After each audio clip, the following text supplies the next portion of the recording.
steadfast leadership and a stringent commitment to principle.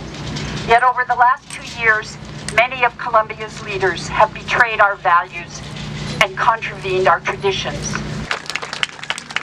Thus, if the board sells the soul of the university for short-term advantage, then the trustees have failed to fulfill their fiduciary duties. Not by my idealistic standards or by yours, but by legal standards affirmed for more than a century by a jury of our trustees' peers.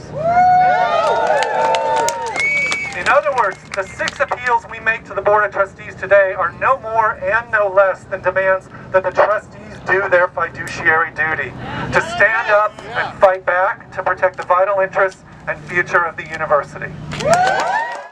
Got one more speaker, but I realized I didn't say something important when I told you a moment ago that our student Muhsin had been detained. The thing I didn't tell you is that Muhsin is Palestinian.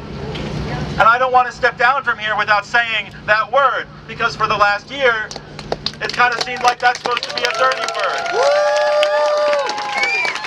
And I can't help but think that if our university leadership had had the fiber and courage a year ago to stand up for the fact that you're allowed to talk about Palestine on American university campus, then maybe today they would have the fiber and the courage to stand up for every single thing we do here. Who is the university according to you? The university is a